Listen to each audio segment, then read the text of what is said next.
పరిశుద్ధుడైన మా ప్రభువా, మీకు స్తోత్రాలు వందనాలు చెల్లిస్తూ ఉన్నాము. మహోన్నతుడా, మహాగణుడా, మా ప్రభువైన యేసు, మిమ్మల్ని స్తుతిస్తున్నాము. రాజా, మీరు మా దేవుడవు, మా రక్షకుడవు, మీకు వందనములు చెల్లించుకుంటున్నాము. గత వారం అంతా మమ్మలను క్షేమముగా కాపాడి మరొక నూతన ఆరాధనను మాకు మీరు ఇస్తున్నారు. మీకు వందనాలు చెల్లిస్తున్నాము. మీరు మహాగణుడవు, పరిశుద్ధుడవు, అతి పరిశుద్ధుడవు, మీకు వందనాలు చెల్లిస్తూ ఉన్నాము. దేవదూతలు ఏ రీతిగా మిమ్మల్ని స్తుతించి ఆరాధన చేయుచున్నారో మేమును అట్టి ఆరాధన మీకు సమర్పించుకుని వారముగా చేయండి. స్తుతి యాగము నర్పించుచు మా యెహోవా బలులను మీకు అర్పించుటకు సహాయము చేయండి. ప్రభువా, పరిశుద్ధాత్ముడా, మా హృదయములతో మీరు మాట్లాడండి. మా అంతరంగములో దేవుని కార్యములు జరిగించమని ప్రార్థన చేస్తూ ఉన్నాము. ఈ ఆరాధనకు మీరు అధ్యక్షత వహించండి. మేము మా యొక్క ఆత్మలు మిమ్మలను మహిమపరిచేవిగా చేయండి. ఈ ఆవరణమంతా మీరు ఉండండి. ప్రభువా, మీ ఆత్మ నియమమే మమ్మలను పరిపాలించాలి, నడిపించాలి. పాడుచున్న పాటల ద్వారా మీరు మహిమ, ఘనత, ప్రభావములు మీరు ఆరోపించుకోనండి. పరిశుద్ధాత్ముడా, మీరు ఈ ఆరాధనకు అధ్యక్షత వహించి తండ్రి, కుమార, పరిశుద్ధాత్ముడు మహింపరచబడలాగున చేయమని మా ప్రభు అయిన యేసు నామమున అడిగి వేడుకొనుచున్నాము తండ్రి. ఆమేన్. పాటలు పాడుకుందామండి.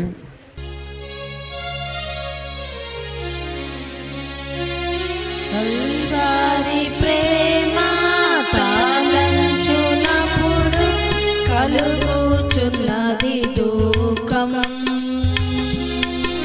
ప్రభువాని శ్రమలను ధ్యానించినప్పుడు పగులుచున్నది హృదయం. కల్వారి ప్రేమ తాళంచునప్పుడు కలుగుచున్నది దుఃఖం. ప్రభువాని శ్రమలను ధ్యానించినప్పుడు పగులుచున్నది హృదయం.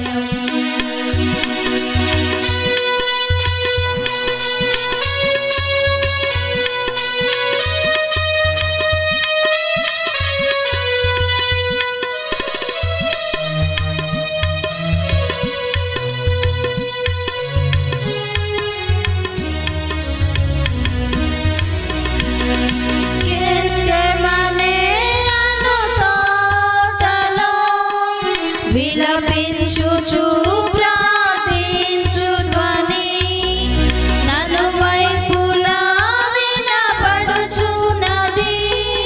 పగులుచున్నవి మా హృదయములు, కలుగుచున్నది దుఃఖం. కలుగుచున్నది దుఃఖం. కల్వారి ప్రేమ తాళంచునప్పుడు కలుగుచున్నది దుఃఖం. ప్రభువాని శ్రమలను ధ్యానించినప్పుడు పగులుచున్నది హృదయం.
ప్రభువాని శ్రమలను ధ్యానించినప్పుడు పగులుచున్నది హృదయం.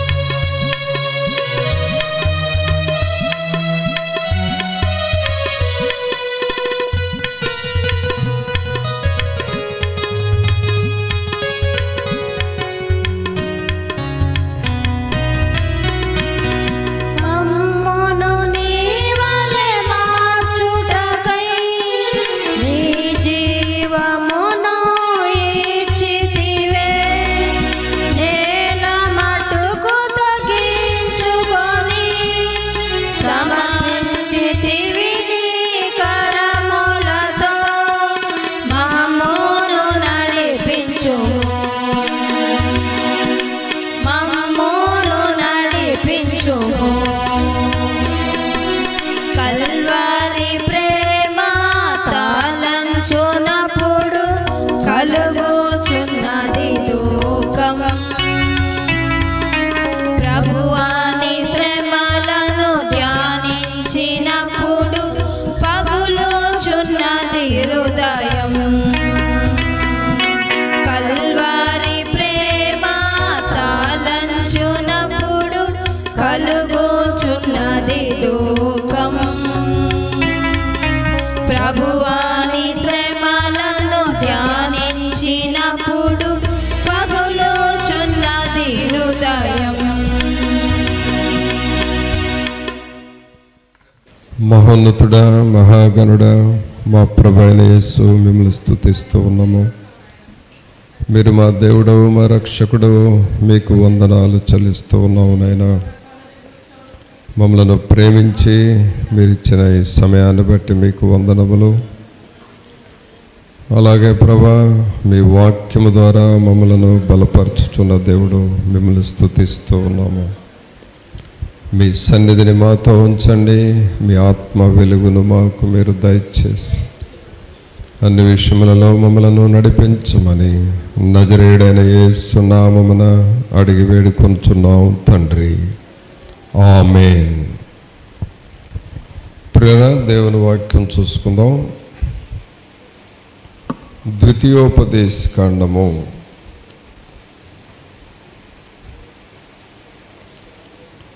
13వ అధ్యాయము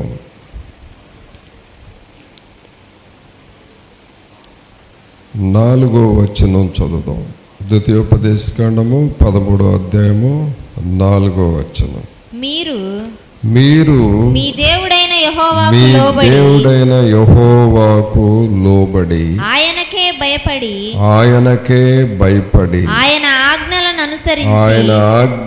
అనుసరించి ఆయన మాట విని ఆయనను సేవించి ఆయనను హత్తుకొని ఉండవలెను. ప్రభువుని పిల్లరా, ఇక్కడ మనం చదువుతున్న ఈ వాక్యములో యెహోవా దేవుడు తన ప్రజలైన ఇశ్రాయేలులకు చెబుతూ ఉన్న మాట ఇది. ఏమని చెబుతూ ఉన్నాడంటే, మీరు మీ దేవుడైన యెహోవాకు లోబడి ఆయనకే భయపడి అని అంటున్నాడు. ఆయనకే భయపడి అనగా దేవుడు ఈ ప్రజల్ని హెచ్చరిస్తున్న హెచ్చరిక ఏమిటంటే, మీరు దేవునికి భయపడండి అని అంటున్నాడు. దేవునికి భయపడండి. పిల్లరా, భయము అనే మాట మనందరికీ తెలుసు. ఏదో ఒక సమయంలో ప్రతి ఒక్కరము భయపడతాం. అందరము అన్ని సమయాల్లో భయపడం, కానీ ప్రతి ఒక్కళ్ళకి ఏదో ఒక సందర్భం వస్తుంది, ఆ టైంలో భయపడిపోతాం. అయితే ఈ భయము అనేటటువంటిది మరి సాతానుడు పెట్టే భయాలు కొన్ని ఉంటాయి. సాతానుని భయం. ఈ సాతాను భయం ఎలా ఉంటుందంటే అనవసరమైన వాటిని ఆలోచిస్తారు, అనవసరమైన వాటిని గురించి మాట్లాడతారు, వాటిని మనసులోకి తెచ్చుకుంటారు, భయపడిపోతూ ఉంటారు. ఇది సాతానుడి యొక్క భయం. కానీ ఇశ్రాయేలు ప్రజలను దేవుడు ఏం చెబుతున్నాడంటే, మీరు మీ దేవుడైన యెహోవాకు భయపడండి, దేవునికి మీరు భయపడండి అని అంటున్నాడు. ఏంటండి దేవునికి భయపడటం అంటే? దేవునికి భయపడటం అంటే ఏమిటి అని అంటే, అది భయపడినట్లుగా ఉండదు, కానీ దేవుడంటే భయం ఉంటుంది. అది ఎలాంటిదంటే, దేవుని పని మనం ఏదైనా చేయాల్సి ఉంది, అది మన మీద ఉంది ఆ బాధ్యత.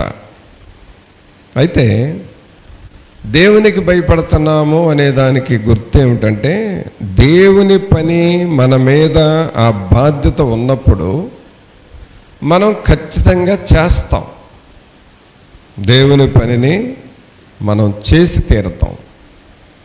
అది దేవునికి భయపడటం అంటే. దేవుని పని మన ముందు ఉన్నప్పుడు మన పనులను ప్రక్కన పెట్టేసి దేవుని పనికి మనం లోబడతాం, దేవుని పనిని మనము చేస్తాం. అది దేవునికి భయపడటం అంటే.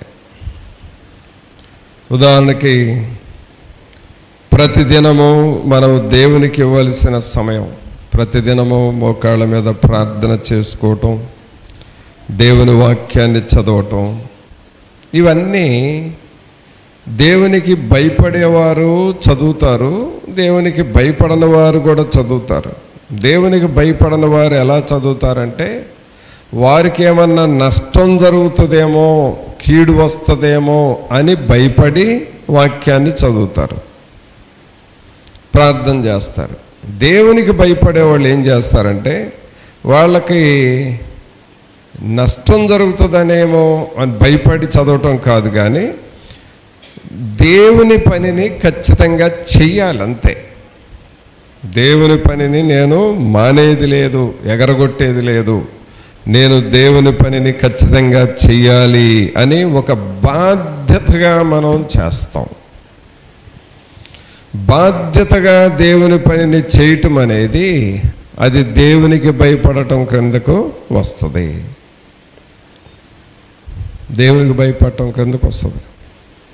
కావున ప్రభువుని పిల్లరా, ఇక్కడ దేవుడు మరి యెహోవా దేవుడు తన ప్రజలకు ఏమని చెబుతున్నాడు? 4వ వచనంలో, మీరు మీ దేవుడైన యెహోవాకు లోబడి ఆయనకే భయపడి, మీరు దేవునికే భయపడండి,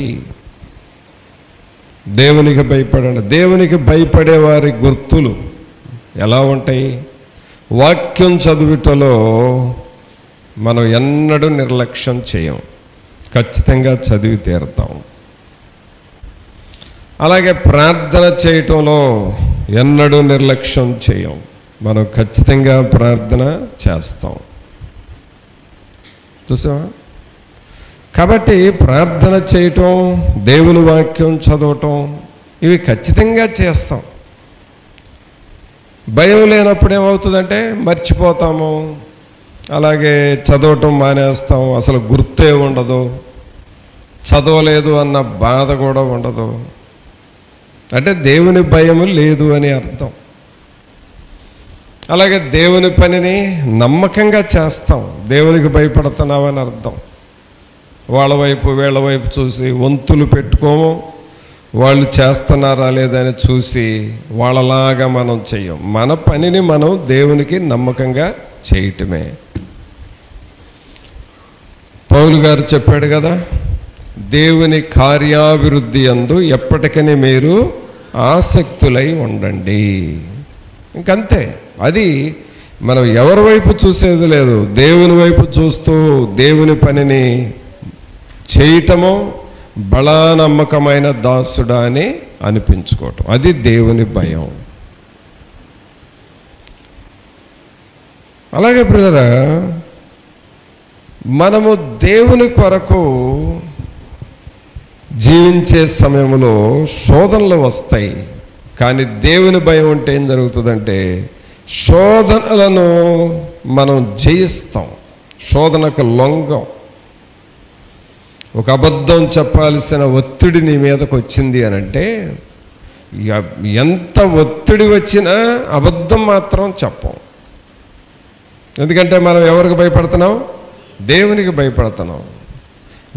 నీకు అబద్ధం చెప్పాల్సిన ఒత్తిడి నీ మీదకు వస్తుంది. కొంతమందికి బలవంతంగా ఇలాగ నువ్వు చెప్పు అని చెప్పిస్తారు. అయినా సరే ఎక్కడ కూడా మనం లొంగం, ఎందుకంటే దేవునికి భయపడతాం. అలాగే దేవుని భయము మనలో ఉంది అనే దానికి గుర్తు ఏమిటంటే పాపము మన దగ్గరకు వచ్చినప్పుడు ఆ పాపమునకు మనం దూరంగా పోతాం. ఒక పాపము మనకు దగ్గరగా వస్తుంది. కొన్ని సమయాల్లో దేవుని భయం ఉన్నవాళ్ళు దాని నుండి దూరంగా పోతారు. పోవుడి అచట నుండి పారిపోవుడి. దేవుని భయం ఉన్నవాళ్ళు అక్కడి నుంచి వెళ్ళిపోతారు, పారిపోతారు. కావున ప్రభునంతులరా, దేవుని యందు భయభక్తులు కలిగి ఉండటం వంటిదే. అందుకని ఇక్కడ వాక్యం నేను చదివాము, మీరు మీ దేవుడైన యెహోవాకు లోబడి ఆయనకే భయపడి ఆయన ఆజ్ఞలను అనుసరించి ఆయన మాట విని ఆయనను సేవించి ఆయనను హత్తుకొని ఉండవలెను. మన హృదయములో దేవుని భయము ఉన్నదా లేదా అనేది మనల్ని చూస్తేనే దేవునికి అర్థమైపోతుంది. మనం దేవుని భయం కలిగి ఉన్నామా లేదా? దేవుని పనిని మనం నిర్లక్ష్యంగా చేయొచ్చు, శ్రద్ధగా చేయొచ్చు, నమ్మకంగా చేయొచ్చు, లేక ఎగరగొట్టవచ్చు, ఏదైనా చేయొచ్చు. కానీ దేవుని భయం నీలో ఉన్నది అనే దానికి గుర్తులు ఏమిటంటే నమ్మకంగా చేస్తావు, శ్రద్ధగా చేస్తావు. ఎందుకంటే ఒకళ్ళతో నాకు అనవసరం, దేవుని దృష్టిలో నేను నమ్మకంగా ఉండాలి, దేవుని పనిని నేను నమ్మకంగా చేయాలి. బలా నమ్మకమైన దాసుడా అని నేను అనిపించుకోవాలి. అది అంటే నమ్మకస్తుడు నమ్మకస్తురాలు అని అందరినీ ఒకేసారి అనడండి. దేవుడు నీ నమ్మకత్వాన్ని చూసి పరీక్షించి నీవు నమ్మకస్తుడువు, నీవు నమ్మకస్తురాలువు అని అంటాడు. మోషేను ఎన్ని విషయాలలో పరీక్షించాడు. మోషే ఐగుప్తు దేశంలో నుండి ఇశ్రాయేలు ప్రజల్ని బయటకు తీసుకొచ్చిన దగ్గర నుండి దాదాపు 40 సంవత్సరాలు పరీక్ష చేసి అనేక పరీక్షించిన తర్వాత మోషేను గూర్చి దేవుడిచ్చిన సాక్ష్యం ఏమిటంటే మోషే నా ఇల్లంతటిలో నమ్మకస్తుడు. అంటే అనేక సమయాలలో పరీక్షించి ఆయన మాటలు పరీక్షించాడు, ఆయన ఉద్రేకాలను పరీక్షించాడు, ఆయన క్రియలను పరీక్షించాడు. దేవుడు చెప్పింది చెప్పినట్లుగా చేస్తున్నాడా లేక చెప్పింది మర్చిపోతున్నాడా అది కూడా పరీక్షించాడు. ఆయన చెప్పింది చెప్పినట్లుగా చేస్తే దేవుని భయం ఉన్నదని అర్థం. ఒక దైవజనుడు, ఈ మాట జాగ్రత్తగా వినండి, ఒక మంచి దైవజనుడు అంటే కొన్ని వందల సంఘాలు కట్టి ఒక పెద్ద దైవజనుడిగా పేరు పొందిన భక్త సింగ్ గారు, ఆయన పేరు భక్త సింగ్ గారు. ఇండియాలో అలాగే ఇతర దేశాల్లో కూడా గొప్ప సేవ చేశాడు. కొన్ని వేల మందిని సేవకులు తయారు చేశాడు, కొన్ని వేల సంఘాలు కట్టాడు. గొప్ప దైవజనుడు. అయితే ఆయన దగ్గర మరి దేవుని సేవకుడుగా అవటం కోసం తర్బీదు పొందటానికి కొంతమంది చేరారు. కొంతమంది అంటే వాళ్ళ సేవకులుగా తర్బీదు చేయటం. అయితే ఆ సేవకులుగా తర్బీదు చేస్తున్నప్పుడు ఆయన దగ్గర ఒక సేవకుడిని అసిస్టెంట్గా పెట్టుకున్నాడు. అంటే ఆయన చెప్పిన పనులు చేయటానికి. అది కూడా ఒక ట్రైనింగ్ అన్నమాట. చెప్పిన పని కరెక్ట్గా చేస్తున్నాడా లేదా పరీక్ష. ఒకవేళ చెప్పిన పనులు సగం చేసి సగం మానేశాడు అని అనుకో, ఇక వాళ్ళు సేవకి పనికిరారు, ఇక వాళ్ళని తీసేస్తాడు. మీరు మీ పనులు చేసుకోండియా, దేవుని పనికి మీరు ఉపయోగపడలేరని పంపించేస్తాడు. ఒక ట్రైనింగ్లో ఉంచాడు వాళ్ళని. అయితే ఒక సహోదరుణ్ణి దగ్గర పెట్టుకొని ఆయనకు భక్త్ సింగ్ గారికి భోజనం పెట్టడం, ఆ ప్లేట్లు కడగటం, తర్వాత ఆయనకు బెడ్రూమ్ అంతా క్లీన్ చేయటం, ఆయనకు వాటర్ అందించటం, త్రాగడానికి మంచినీళ్ళు ఇవ్వటం, ఇలాంటి పనులు ఇవన్నీ చేసి ఆయన గారు ప్రార్థనలు ఉండేటప్పుడు ఈ సహోదరుడు బయట ఎక్కడో ఉంటాడు. అప్పుడు కూడా పరీక్షిస్తున్నాడు. నేను ఇక్కడ ప్రార్థనలు ఉన్నప్పుడు అతను ప్రార్థన చేస్తున్నాడా, వేరే వాళ్ళతో కబురు చెబుతున్నాడా, అది కూడా పరీక్షిస్తాడు. ఈయన ఇక్కడ ప్రార్థనలు ఉన్నప్పుడు ఆ సహోదరుడు పిచ్చాపాటి కబుర్లు బయట వేరే వాళ్ళతో మాట్లాడుతూ ఉన్నాడంటే ఆ వ్యక్తి దేవుని పనికి పనికిరాడు. కొన్ని రుజువులు వస్తాయి. అందువలన ఆయన్ని పరీక్షిస్తూ ఉన్నాడు. అయితే ఒక టైంలో ఆయనకి ఏం చెప్పాడంటే, భోజనం అయిపోయిన తర్వాత ఒక 10 రూపాయల కాగితం ఇచ్చి ఆ సహోదరుడికి, నువ్వు షాప్కి వెళ్ళి ఈ 10 రూపాయలకి ఎన్ని చాక్లెట్స్ వస్తే అన్ని చాక్లెట్స్ తీసుకురా అని పంపాడంట. ఒక చాక్లెట్ ఒక ₹1 అనుకోండి ఆ రోజుల్లో. అప్పుడు 10 రూపాయలకి 20 చాక్లెట్స్ వచ్చినాయి. తీసుకొచ్చాడు. అది ఒక ఈ కూర గిన్నెలో వేసాడంట ఆ చాక్లెట్స్. ఆ సహోదరుడికి ఏం చెప్పాడంటే, సహోదరుడా 10 రూపాయలకి నువ్వు చాక్లెట్స్ తెచ్చావా అని అంటే, అయ్యా తెచ్చానయ్యా అని అన్నాడు. అవన్నీ లెక్క పెట్టాడు. ఎన్ని వచ్చినాయి అని లెక్క పెడితే 20 ఉన్నాయి. ఒక కూర గిన్నె డిష్ లాగా ఆ గిన్నెలో వేశాడు.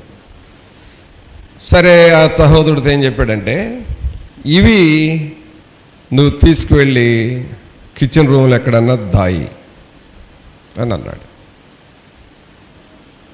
సరే అని దాశాడు. మరలా రెండో రోజు భోజనం అంతా అయిపోయిన తర్వాత, రాత్రి నీకు చాక్లెట్స్ ఇచ్చాను కదా, ఆ చాక్లెట్స్ తీసుకురా, నేను తినాలి అన్నాడు. తీసుకొచ్చాడు. అవన్నీ ఎన్ని ఉన్నాయా లెక్క పెట్టాడు. రాత్రి ఎన్ని ఉన్నాయి? 20 ఉన్నాయి. ఈరోజు కూడా 20 ఉన్నాయంట.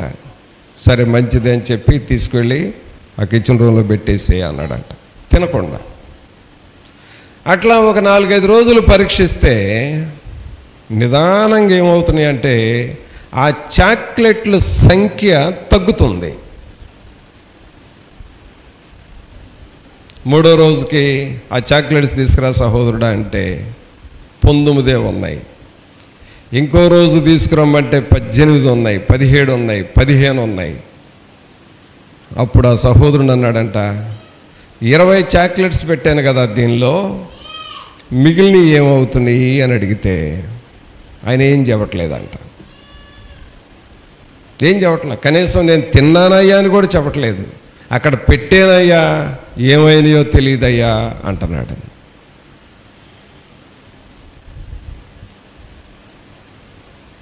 పిల్లరా, భక్త్ సింగ్ గారు అతని కొరకు ప్రార్థన చేస్తే ప్రభు చెప్పాడు, ఇతను నమ్మకస్తుడు కాదు అని చెప్పాడు.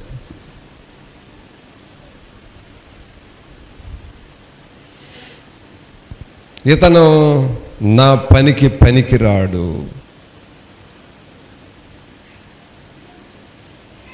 ఇంకంతే. సోదరుడా, నువ్వు ఇంతకాలము ట్రైనింగ్ అయ్యావు, వాక్యం నేర్పాము, అన్నీ నేర్పించాం. ఇక నీకు ఒక సంఘాన్ని ఇచ్చి దేవుని సేవకుడిగా అభిషేకించి పంపాలి అనుకున్నాను. కానీ ఈ చిన్న చాక్లెట్ విషయంలో నేను నమ్మకంగా లేవంటే దేవుని సేవలో నువ్వు నమ్మకంగా ఉండవయ్యా, దేవునికి నువ్వు పనికిరావు, వెళ్ళిపో, నీ బ్యాగ్ తీసుకొని వెళ్ళిపో అని చెప్పేశాడు. కొన్ని సంవత్సరాలు ట్రైనింగ్ అయ్యాడు, కానీ వేస్ట్ అయిపోయింది. చూసారా పిల్లరా, మనల్ని దేవుడు పరీక్షిస్తాడు. అదే సమయంలో నీకు దేవుని భయము ఉందా లేదా కూడా తెలిసిపోతుంది.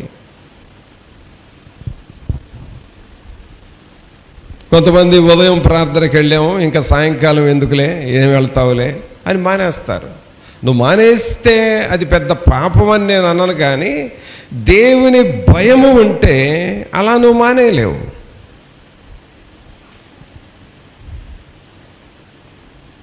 దేవుని పని ఉంటే నువ్వు అలా మానేయలేవు. దేవునికి భయపడండి. మనకు ప్రమోషన్ రావాలి, మనకు ఆశీర్వాదం రావాలి, మనకు మేలు జరగాలి. ఆ మేలు జరగాలి అనంటే మొదట మనము నమ్మకస్తులముగా ఉండాలి, దేవుని భయము కలిగి ఉండాలి. అక్కడ ఒక పరీక్ష ఏంటంటే, చాక్లెట్ తినటం తప్పు కాదు, కానీ నమ్మకంగా ఉండకపోవటం తప్పు. అక్కడ నమ్మకంగా ఉండకపోవటం తప్పు. ఈ నమ్మకత్వం లేనందువలన మనకు తెలియకుండా చాలా ఆశీర్వాదాలు పోతూ ఉంటాయి.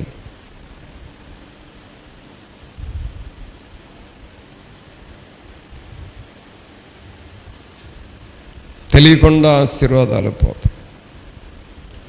పిల్లరా, దేవుని పనిలో ఇదిగో రేపు మనకు ఉపవాస కూటాలు స్టార్ట్ అవుతున్నాయి, అనేక స్థలాల్లో జరుగుతున్నాయి. అక్కడేమిటి, నీలో నమ్మకత్వం ఉందా లేదా, నీకు దేవుని భయం ఉందా లేదా అనేది నీవు ఎంతవరకు బాధ్యతగా ఉంటున్నావు అనే దగ్గర దేవుడు నిన్ను పరీక్షించేస్తాడు. దేవుడు నిన్ను పరీక్షిస్తాడు.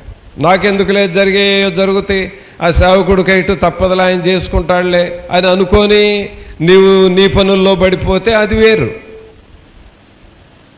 కానీ నేను నిలబడాలి, నేను దేవుని పనిని చెయ్యాలి, నేను దేవుని ఆశీర్వాదం పొందాలి అని దేవునికి భయపడటం వేరు.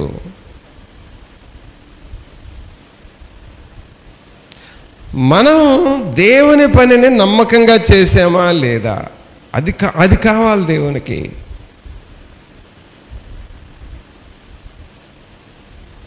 కొన్ని సమయాలలో దేవుని పని విషయంలో ఒకవేళ నేను వెళ్ళి వాక్యం చెప్పాల్సిన టైం వస్తే అప్పటికి నేను కనీసం భోజనం చేయకపోయినా, నా పని కాకపోయినా ముందు దేవుని పని కోసం వెళ్ళిపోతాను. నా పనులన్నీ ప్రక్కకి పెట్టేస్తాను. మొదట నేను టైం అయింది, వెళ్ళి దేవుని పని చేసి రావాలి.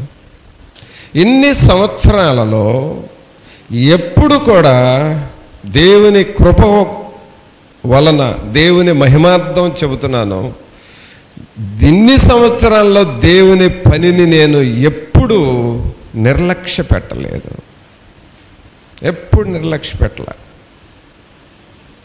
అది చిన్న కుటుంబ ప్రార్థన అయినా సరే, ఏముందలే ఎప్పటికైనా వెళ్ళొచ్చు అని అనుకోను. ఒక చిన్న హాస్పిటల్లో ఎవరికైనా నేను పలానా టైంకి వస్తాను, మీకు ప్రార్థన చేస్తాను ఈరోజు అని ఎవరికన్నా నేను మాట ఇచ్చానంటే, ఏముందలే చిన్న ప్రార్థన, ఉదయం వస్తానని చెప్పాను, ఉదయం కాకపోతే సాయంకాలం వెళ్ళొచ్చుగా అని అనుకోను. వాళ్ళకి చెప్పిన టైంకి వెళ్ళానా లేదా అది నేను చూసుకుంటాను. పిల్లరా, దేవుడు మన నోటి నుండి మాట్లాడుతున్నామో అది మనం చేసామా లేదా అని ఆయన మనల్ని పరీక్షిస్తాడు. అందుకనే దేవుని విషయాల్లో ప్రియులరా అందరూ నిలబడలేరు. ప్రార్థనకు వచ్చిన వాళ్ళు అందరూ నమ్మకంగా నిలబడితే అసలు ఈ పాటికి ఊరంతా దేవుని బిడ్డలు, దేవుని సేవకులు అయిపోయేవాళ్ళు. అందరూ దేవుని సేవకులు అయిపోయేవాళ్ళు. అందరూ మంచి మంచి విశ్వాసులు అయిపోయేవాళ్ళు. అందరూ నమ్మకంగా నిలబడరు. నేను కొంతమందికి వందల సార్లు చెబుతా, నువ్వు నమ్మకంగా ఉండు, దేవుడు నీ పని చేస్తాడు, నువ్వు నమ్మకంగా ఉండు అని అంటే నువ్వు 100 సార్లు కాదు 1000 సార్లు చెప్పినా నేను ఇంతే అనేవాళ్ళు కూడా ఉన్నారు. అక్కడ అర్థం ఏంటి అని అంటే దేవునికి భయపడటం లేదు. నీకు ఇష్టమైతే చేస్తావు, నీకు కష్టమైతే మానేస్తావు. అంతేగాని అక్కడ దేవుని భయము ఉంటే నీ ఇష్టమా నీ కష్టమా అవి రావు లెక్కకు. అసలు నీకు ఇష్టమైతే చేయటం, నీకు కష్టమైతే మానేయటం అసలు అవి ఉండవు. నీ ఇష్టాలు నీ కష్టాలు దేవునికి అవసరంలా. నీకు దేవుని భయం ఉంటే దేవుని పని చేస్తావు అంతే. ఎన్ని సంవత్సరాలలో తుఫాన్లు వచ్చిన టయాల్లో కూడా దేవుని పని నేను ఎన్నడూ నిర్లక్ష్యం చేయలేదు. దేవునికి భయపడటం నేర్చుకోవాలి పిల్లరా. దేవునికి భయపడటం నేర్చుకోవాలి. అది ఎలా ఉంటుందంటే భయపడటం అంటే ఏదో వణుకటం, గడగడలాడటం, అమ్మో ఏమవుతుందని టెన్షన్ పడటం అది కాదు. భయపడటం అంటే అది సాతాను భయం. దేవునికి భయపడటం అంటే ఒక క్రమశిక్షణలో ఉండాలి. మనం ఒక చట్రంలో బిగిస్తే ఆ వస్తువు ఎలా నిలబడుతుందో అలాగూ దేవుని పని కొరకు మనం నిలబడాలి. శోధనలు వచ్చినా, ఇబ్బందులు వచ్చినా, ఆటంకాలు కలిగిన నేను దేవుని కొరకు నిలబడాలి అనే మనస్సు నీకు ఉండాలి. అలా ఉంటే ఆ దేవుని భయం కలిగిన వారిని దేవుడు ఏం చేస్తాడో చూడండి. ఆదికాండము 22వ అధ్యాయము.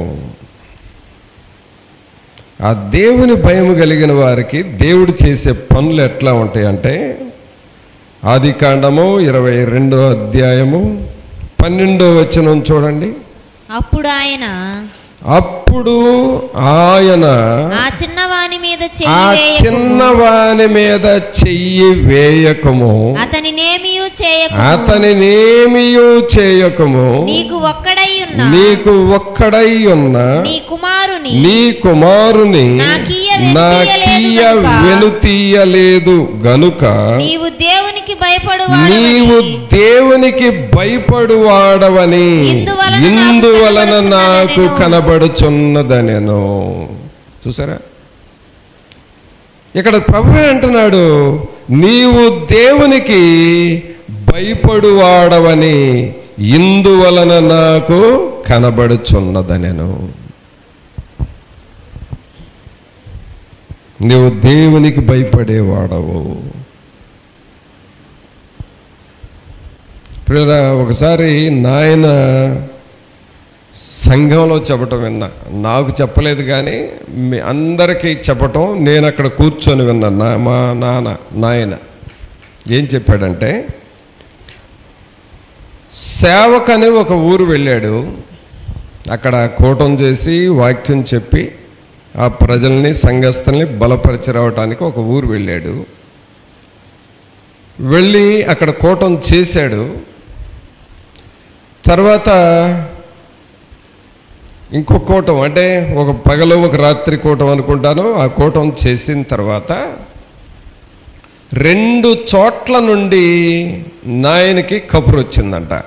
ఆ కూటం చేసిన తర్వాత 2 చోట్ల నుండి నువ్వు వెంటనే బయలుదేరి రావాలనే కబురు.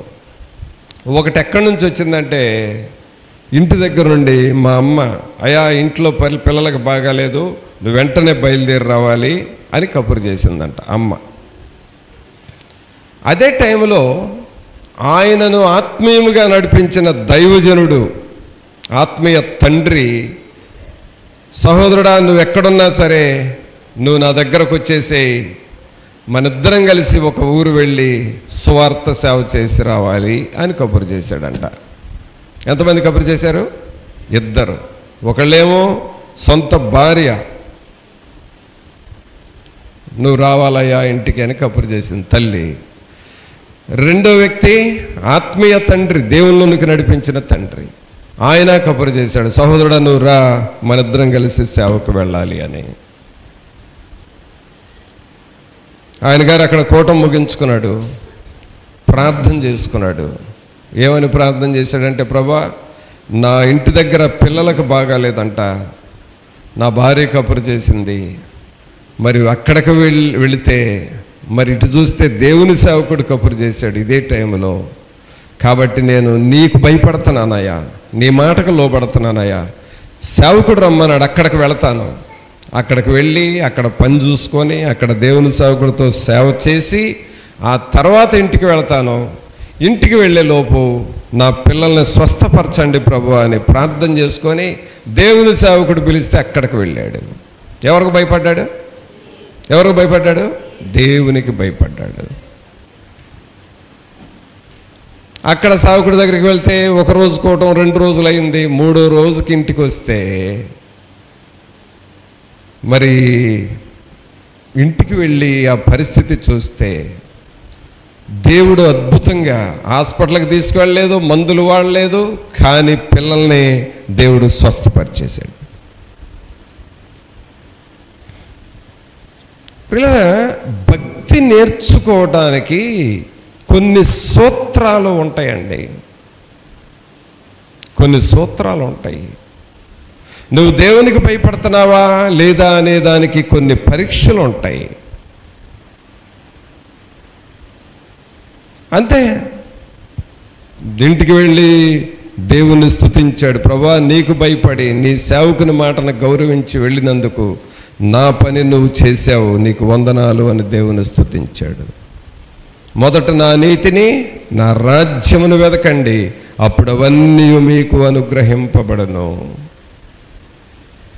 నీ మనస్సులో నేను దేవునికి ప్రాముఖ్యత ఇవ్వాలి, నేను దేవునిని ఘనపరచాలి అనేది నువ్వు ప్రాక్టీస్ చేసుకోవాలి. మనకుండా పనులన్నీ చూసుకొని ఆఖరికి వచ్చి దేవుణ్ణి ప్రార్థన చేసే భక్తి ఉంది. మనకున్నవన్నీ ప్రక్కన పెట్టి మొదట దేవుని పనిని చేసే భక్తి ఉన్నది. దేవుడు ఎవరిని దీవిస్తాడంటే ఆయన పనిని ఎవరైతే మొదట పెట్టుకొని చేస్తారో వారికి నిండైన దీవెనలు దేవుడిస్తాడు. ఆ త్యాగము, ఆ మనస్సు నీకు రావాలి. ఇక్కడ అబ్రహామును గురించి రాయబడిన మాట ఏమిటంట 12వ వచనంలో, అప్పుడు ఆయన ఆ చిన్నవాని మీద చెయ్యి వేయకము, అతనినేమియో చేయకము, నీకు ఒక్కడయ్యున్న నీ కుమారుని నాకీయ వెనుతీయలేదు గనుక నీవు దేవునికి భయపడువాడవని ఇందువలన నాకు కనబడుచున్నదనెను. ఎవరికి భయపడుతున్నాడండి అబ్రహాము? దేవునికి భయపడ్డాడు. నువ్వు దేవునికి భయపడ్డావు కాబట్టి నీ కుమారుని నాకు ఇచ్చినట్లే. ఆ తర్వాత ఏమైంది అనంటే ఆయన కుటుంబాన్ని బహుగా దేవుడు ఆశీర్వదించాడు. పిల్లలు మనం నేర్చుకోవాల్సింది ఏమిటంటే దేవునికి భయపడుట వలన దేవుని ఆశీర్వాదం నీకు ఉంటుంది. దేవునికి భయపడి దేవుని పనిని చేయటం వలన దేవుని ఆశీర్వాదం నీకు వస్తుంది. నీకున్న పెండింగ్ పనులు, నీకు కావటం లేదనుకున్న పనులన్నిటినీ దేవుడు చేసి పెడతాడు. ఇది ఎలా వస్తుందంటే మెసేజ్ వింటే రాదు, కానీ విన్న దాని ప్రకారం చేసిన వారికి ఆ మేలు జరుగుతుంది.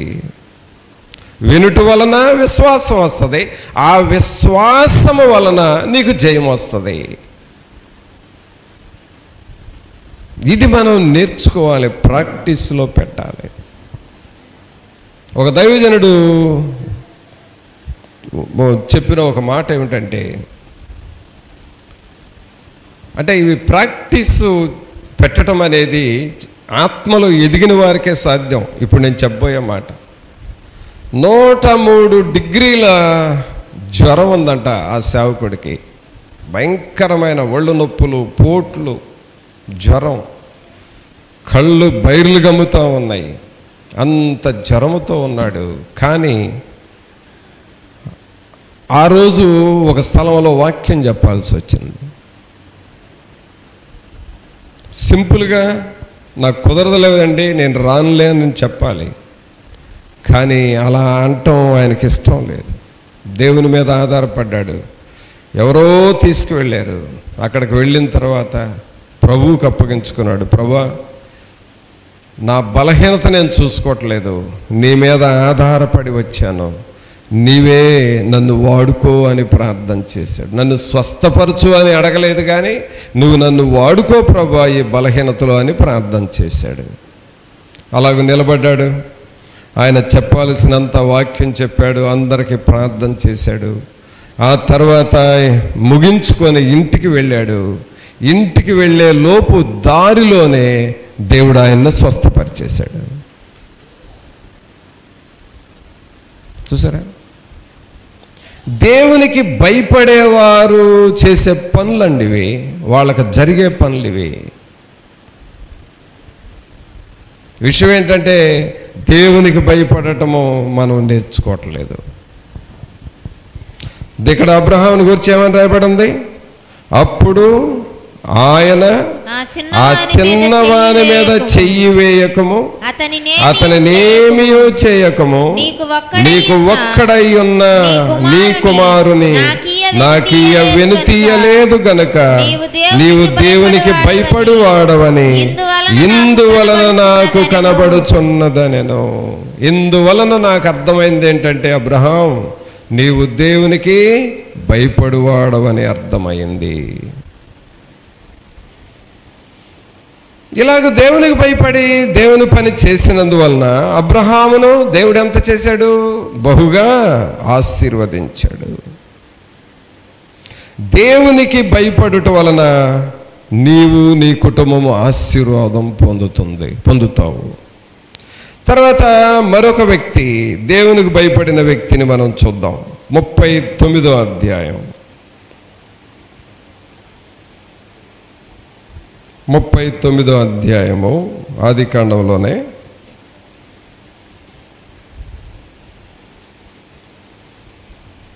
23వ వచనం చూడండి. యెహోవా అతనికి తోడై ఉండెను గనుక ఆ చెరసాల అధిపతి అతని చేతికి అప్పగింపబడిన దేని గూర్చియు విచారణ చేయక ఉండెను. అతడు చేయునది యావత్తు యెహోవా సఫలమగునట్లు చేసెను. ఇక్కడ చూస్తే అతడు, అందరి మాట చెప్పండి, అతడు చేయునదంతయు యెహోవా సఫలమగునట్లు చేసెను. అంటే యోసేపు తను ఏది చేస్తే అది సక్సెస్ అవుతుంది. ఏది చేస్తే అది, ఏ పనిని చేసినా, ఇంటిలో పని చేస్తే ఇంటిని దేవుడు దీవిస్తున్నాడు. చెరసాల్లోకి వెళ్ళి పని చేస్తే చెరసాల్లో ఉన్న ప్రజలను దేవుడు దీవిస్తున్నాడు. అలాగే దేశంలోకి వెళ్ళి దేశంలో పనిచేస్తే దేశాన్ని దేవుడు దీవిస్తున్నాడు. అతడు చేయనిదంతయు యెహోవా సఫలమగునట్లు చేస్తున్నాడు. కారణం ఏంటి? ఇంతగా దేవుడు ఎందుకు దీవించాడు? ఇతను చేసేదంతా దేవుని ఆశీర్వాదంగా ఎందుకు మారుతుందంటే, యోసేపు ఎవరికి భయపడే వ్యక్తి అండి? దేవునికి భయపడే వ్యక్తి. దేవునికి భయపడే వ్యక్తి అనగా అది నీ హృదయంలో ఉంటుంది. దేవుడంటే భయపడతాం, అది నీ హృదయంలో ఉంటుంది. ఇదిగో ఈ పాపము నేను చేయకూడదు, ఈ పాపము జోలికి నేను వెళ్ళకూడదు, దేవుడు నన్ను చూస్తున్నాడు. ఆ భయము యోసేపులో ఉంది కాబట్టి ఆ భయము వలన అతను చేయునదంతయు సఫలమగునట్లుగా చేశాడు. దేవుని భయం లేకపోతే, దేవుని భయం లేకుండా చేస్తూ ఉంటే ఏమవుతుందో తెలుసా? నీ చేత్తో చేసే ప్రతిదీ నష్టపోతావు. ఈ దేవుని భయం లేని వాళ్ళు చేసే పనులు ఎలా ఉంటాయంటే, వస్తువులు ఈజీగా పోగొట్టుకుంటారు. ఎక్కడో బస్ స్టాండ్లో కూర్చుంటారు, 4-5 బ్యాగులు ఉంటాయి, మర్చిపోతారు. హడావుల్లో 3 తెచ్చుకుంటారు, 1 మర్చిపోతారు. ఆ చేతుల్లో దేవుని ఆశీర్వాదం లేకపోతే నీ చేతిలో ఉన్నాయో నువ్వు పోగొట్టుకుంటావండి. సాతానుడు అలా చేస్తాడు నిన్ను. దేవుని భయం లేని వాళ్ళు పర్సులు పోగొట్టుకుంటారు. అవి ఊరకనే పోతాయి, ఎందుకు పోతాయో తెలియదు. కొన్ని అనవసరంగా డబ్బులు పోగొట్టుకుంటారు, ఎవరికో నమ్మిస్తారు, అవి పోతాయి, అవి తిరిగి రావేక. ఇప్పుడే ఇంతకుముందు నేను ఒక చిన్న ఆరాధన చేసి వచ్చాను. అక్కడ ఒక సహోదరి మాట్లాడుతూ, చిన్న సామాన్యమైన కుటుంబం కానీ పిల్లలు చేసిన పనులకి 1.5 కోటి అప్పులో పడ్డారా నా కుటుంబం అంటున్నారు. దేవుని భయం లేకపోతే, దేవుని భయం లేకుండా పనులు చేస్తే ఇలాగ నష్టాల్లోకి, అప్పుల్లోకి వెళ్ళిపోతాం. కలిసి రాదు.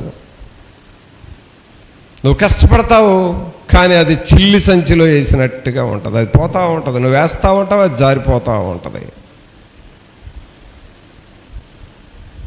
ఎందుకంటే దేవుని భయం లేని పనులు నీకు వచ్చినాయి.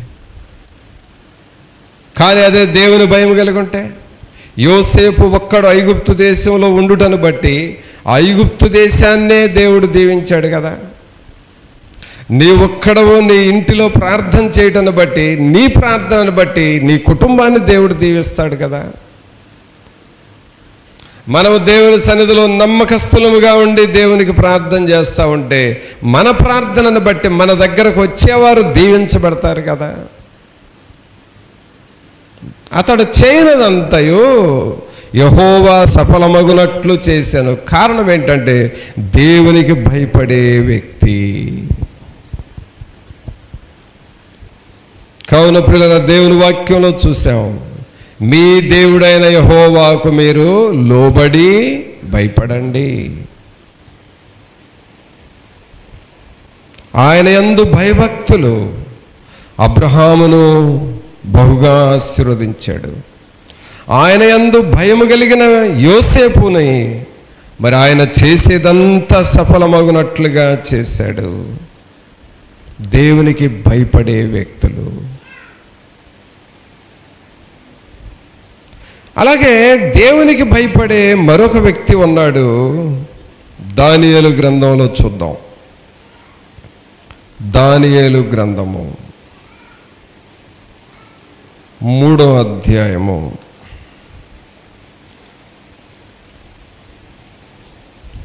దానియేలు గ్రంథము 3వ అధ్యాయము 16వ వచనం చదవండి. షడ్రకును మేషకును అబేద్నెగోయు రాజుతో ఇలాగు చెప్పిరి. చదవమ్మా. నెబుకద్నెజరు, ఇందును గురించి నీకు ప్రత్యుత్తరం ఇయ్యవలెనన్న చింత మాకు లేదు. ఇందును గూర్చి నీకు ప్రత్యుత్తరం ఇయ్యవలెనన్న చింత మాకు లేదు. మేము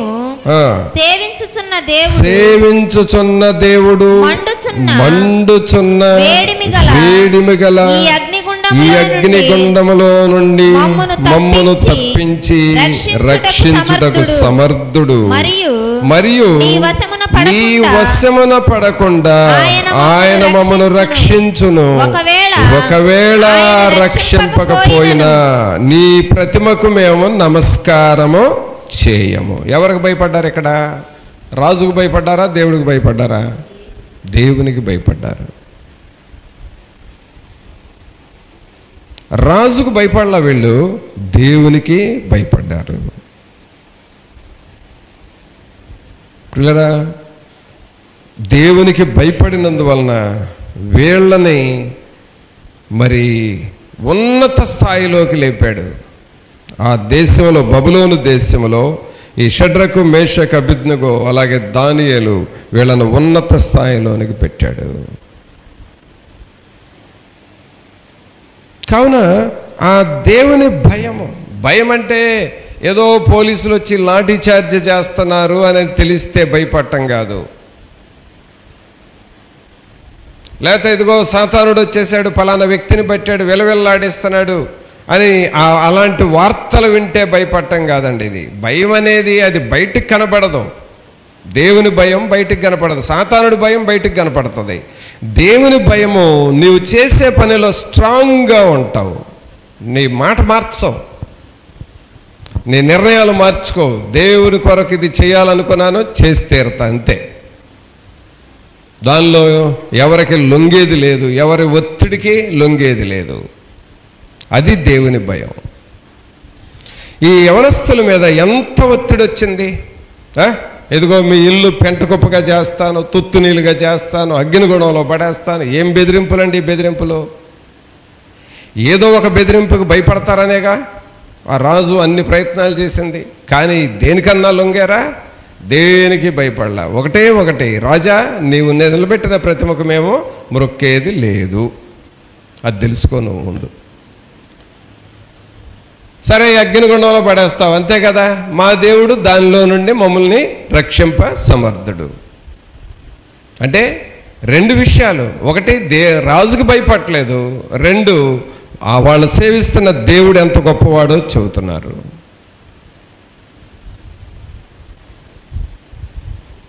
ఇది దేవునికి భయపడటం అంటే. మరి అలాగూ దేవునికి భయపడుతున్నావా? దేవునికి భయపడేవారు పిల్లరా, వారు దేవునిలో ఎదుగుతూ ఉంటారు,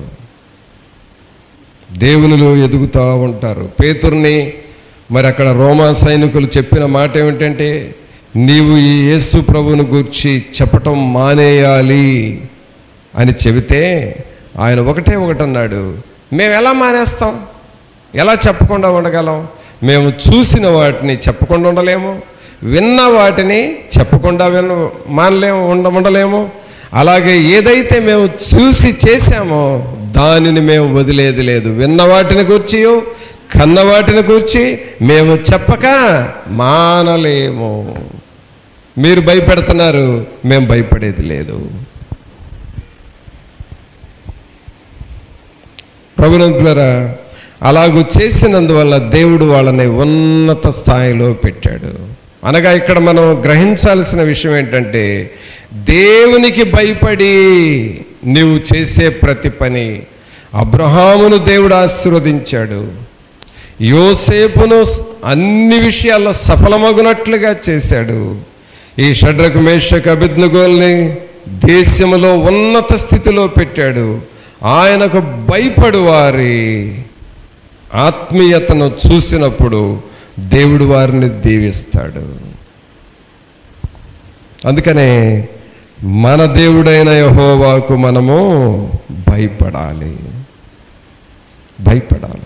మొదటి వాక్యం చూడండి, ద్వితీయోపదేశకాండములో 13వ అధ్యాయము 4వ వచనం చదువుదాం.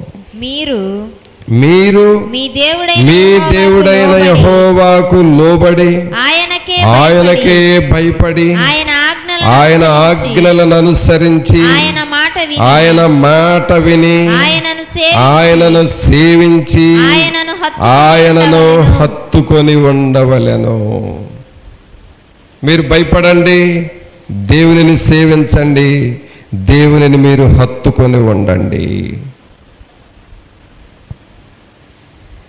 అలాగూ ఉంటే ప్రభు ఏం చేస్తానంటున్నాడు, నీవు నడవవలనని నీ దేవుడైన యెహోవా నీకు ఆజ్ఞాపించిన మార్గములో నుండి నిన్ను తొలగించునట్లు ఐగుప్తు దేశములో నుండి మిమ్మును రప్పించి దాస్యగృహములో నుండి మిమ్మును విడిపించిన మీ దేవుడైన యెహోవా మీద తిరుగుబాటు చేయుటకు మిమ్మును ప్రేరేపించెను. రకరకాల ప్రేరేపణలు వస్తాయి, కానీ మీరు దేవునికి భయపడండి. తర్వాత ఏమంటున్నాడు? నీ మధ్య నుండి ఆ చెడుతనమును పరిహరింపవలెను. మన మధ్యలో ఉన్న చెడుతనం, మన పాళ్యములో మన మధ్యలో ఉన్న దేవునికి ఇష్టము లేని వాటన్నిటిని మనం తీసేసుకోవాలి. దేవునికి ఇష్టం లేని వాటన్నిటినీ మనం తొలగించుకోవాలి. మన హృదయాలను మనం అలాగూ సిద్ధం చేసుకోవాలి. మరి అలాగూ మనం సిద్ధపడదామా? దేవుని భయము కలిగి ఉందామా? హెన్రీ మార్టిన్ అనే దైవజనుడు తెల్లవారుజామున 4 గంటలకు లేచి 7 గంటల వరకు 3 గంటల మోకాళ్ళ మీద ప్రార్థన చేసేవాడు. అయితే లేటుగా ప్రయాణాలు చేసే రోజులు ఉంటాయి కదా, లేటుగా పండుకునే రోజులు ఉంటాయి కదా, లేటుగా పండుకున్న వాళ్ళు లేటుగా లేచే టయాలు కూడా ఉంటాయి కదా. మరి ఇలాంటివి ఆయన జీవితంలో ఎన్ని జరిగి ఉంటాయి అంటారు? కానీ ఒక్కరోజు కూడా 4 గంటలకు లేచి ప్రార్థన చేయటంలో ఒక్కరోజు కూడా తప్పిపోలేదు. ఏంటంటారు? 2 గంటలకు పండుకున్నా 4 గంటలకు లేచి ప్రార్థన చేసేవాడు. ఎలా చేయగలిగాడు అని అంటే అది దేవుని భయం. ఏ భయం అండి? అది దేవుని భయం. దేవుని భయం ఉంది కాబట్టి అలా చేయగలిగాడు. దేవుని భయం లేకపోతే 2 గంటలకు పండుకున్నా 4 గంటలకు లేసేదేంటి, పడుకొని కాసేపు 10 గంటలకు పండుకోవాలి అని అనుకుంటారు. ఈ లోపు ఏమవుతుంది? దేవునితో సహవాసం పోతుంది. దేవుని భయం ఉంది కాబట్టి ఆ క్రమశిక్షణ చేశాడు. అది దేవుని భయం. దేవుని భయం. నీవు ఇంట్లో కుటుంబ ప్రార్థన చేసుకున్నా కూడా ఏదో శోధన వచ్చినప్పుడు 4 రోజులు చేసేస్తావు. బాగా రండి, శోధన వచ్చింది, శోధన అంతా పోవాలి, బాగా ప్రార్థన చేద్దాం రండి అని మందిరంలో చేస్తావు, ఇంట్లో చేస్తావు. అది కొంచెం పోయిందనుకోండి, ఇంకా ఆ క్రమం ఉండదు, మానేస్తావు. అంటే దేవుని భయం లేదు. దేవుని భయం లేకపోతే క్రమశిక్షణ ఉండదు. అది దేవుని భయం ఉంటే క్రమశిక్షణ ఉంటుంది. ఏదైనా ప్రార్థన చేయకపోతే ఏమైనా శోధన వస్తుందేమో అని భయపడి ప్రార్థన చేయటం, అది దేవుని భయం క్రిందకు రాదు. నీ మీదకి ఏదో వచ్చి పడుతుందని నువ్వు భయపడి చేస్తున్నావు. దేవుని భయం అంటే నీ మీదకి శోధనలు రాకపోయినా నీవు దేవునికి ఇవ్వాల్సిన టైం దేవునికి ఇస్తావు, అంతే. దేవునికి నువ్వు ఏది ఇవ్వాలనుకున్నావు అది ఇచ్చేసేస్తావు. అది దేవుని భయం చేసే పని. ప్రియులారా, బైబిల్లో మనం చూస్తే ఈ దైవ భయము కలిగిన రాజులు దేవుడు వారి దేశాలని రాజ్యాలను దీవించాడు. దైవ భయము కలిగిన తండ్రులు వాళ్ళ కుటుంబాలను దేవుడు దీవించాడు. దైవ భయము కలిగిన ప్రజలను దేవుడు బహుగా ఆశీర్వదించాడు. అందువలన దైవ భయమును నీవు కలిగి ఉండాలి. దేవుని సన్నిధిని నిర్లక్ష్యము చేయకూడదు అనే ఒక తీర్మానం చేసుకోవాలి. దేవుని పనిని నమ్మకంగా చెయ్యాలి అనే ఒక తీర్మానం మనం చేసుకోవాలి. మరి అలాగూ మనం సిద్ధపడదామా? ప్రార్థన చేసుకుందాం. ఒక్క నిమిషం మనం అందరము మోకరించి ప్రభు సన్నిధిలో దేవుని అడుగుదాం. ప్రభా, దేవునికి నేను లోబడాలి. ప్రభా, దేవునికి నేను భయపడాలి. దేవుని యందు భయభక్తులు నాకు దయచేయండి అని నువ్వు ప్రభుని అడుగుతావు. అందరము మోకాళ్ళ మీద ఉండి మన హృదయాన్ని మనం పరీక్షించుకుంటూ మన 2 చేతులు దేని వైపు చూపిస్తూ ప్రార్థనలో గడుపుదాం. ప్రియులారా, ప్రభా, మీ సన్నిధి మాతో ఉంచండి, మీ కృపలో బలపరచండి నాయన. మీ వాక్యపు వెలుగును మాకు దయచేయండి అయ్యా. పరిశుద్ధాత్మ దేవుడా, మిమ్మల్ని స్తుతిస్తూ ఉన్నాము అని ప్రభువుని అడుగుదాం. పరిశుద్ధమైన మా ప్రభా, మీకు స్తోత్రాలు వందనాలు చెల్లిస్తూ ఉన్నాము. మహోన్నతుడా మా ప్రభు అయిన యేసు, మిమ్మల్ని స్తుతిస్తూ ఉన్నామయ్యా. దేవునికి భయపడండి అని మీరు చెప్పారు. నీ మధ్య నుండి చెడుతనమును తొలగించుకొనుము అని చెప్పారు ప్రభా. నాయనా, మీరు దేవునికి భయపడే వారిని మీరు పరీక్షిస్తున్నారు ప్రభా. కావున మేము అలాగూ పరీక్షింపబడుచు ఉన్నప్పుడు మీకు భయపడి మీ కార్యములను మేము చూచువారముగా చేయండి. మీ సన్నిధిని మాతో ఉంచండి. పరిశుద్ధాత్మదేవా, మీ వైపు చూస్తూ ఉన్నాము. మీ కృపలో బలపరిచి మీ వాక్యపు వెలుగులో మమ్మల్ని నడిపించమని మా ప్రభు అయిన యేసు నామమున అడిగి వేడుకొంచున్నాము తండ్రి. ఆమేన్. మన తండ్రి అయిన దేవుని ప్రేమ, కుమారుని కృప, పరిశుద్ధాత్మని యొక్క సన్నిధి ఇప్పుడు నెల్లప్పుడు మనందరికి తోడుగా ఉండి సహాయము చేయును గాక. ఆమేన్.